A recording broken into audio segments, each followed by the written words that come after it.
Alors, le cours du jour. Donc, c'est un petit bout de cours.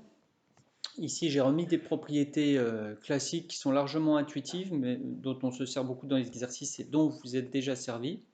Alors, deux plans sont parallèles lorsque leurs vecteurs normaux sont collinéaires. Une droite est orthogonale à un plan lorsqu'un vecteur directeur de la droite est collinéaire à un vecteur normal du plan. Et une droite, celui-là est important, une droite est parallèle à un plan lorsqu'un vecteur directeur de la droite est orthogonal à un vecteur normal du plan.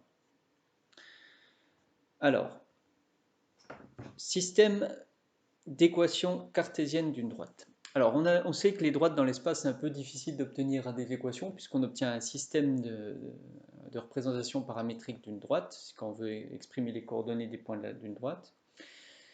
Mais en fait, on peut faire autrement. Alors, l'intersection de deux plans, on sait que c'est une droite, et une droite elle-même peut tout à fait être définie comme intersection de deux plans. Et en fait, à la place d'écrire trois lignes avec un paramètre t, ben on peut écrire juste deux équations cartésiennes de plans. Et ben, leur intersection, c'est une droite. Alors, on peut le faire dans les deux, enfin, on peut le faire dans les deux sens, c'est-à-dire soit on cherche une intersection de deux plans, c'est une droite, soit on a une droite qui est définie par deux plans qui nous sont donnés.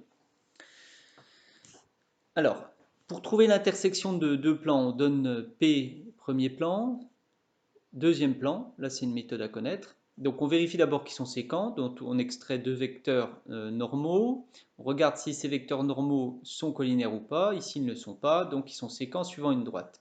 Et en fait, les points de cette droite sont les points qui vérifient les deux équations de plan, puisque c'est la droite intersection. Donc il faut résoudre ce système pour trouver quels sont les points qui appartiennent à notre droite. En fait, c'est un système de deux équations à trois inconnus, donc il va rester une liberté. Alors, quand notre droite elle est donnée sous cette forme-là, c'est-à-dire on sait que c'est l'intersection de ces deux plans, en fait, on ne sait pas grand-chose sur elle, parce qu'on n'a même pas son vecteur directeur. C'est souvent ça qui nous intéresse, c'est d'avoir sa direction. Donc souvent, ce qu'on cherche à faire, c'est obtenir, là, comme je vous ai mis, une représentation paramétrique. Ou alors, dans ce cas-là, on connaît bien mieux la droite. Alors, c'est assez facile à obtenir pour peu qu'on applique la méthode de façon rigoureuse. Donc, on est toujours avec nos trois inconnus pour des équations. On va exprimer deux inconnus à l'aide de la troisième. Donc ici, je vais exprimer x et y en fonction de z, mais ce n'est pas du tout une obligation.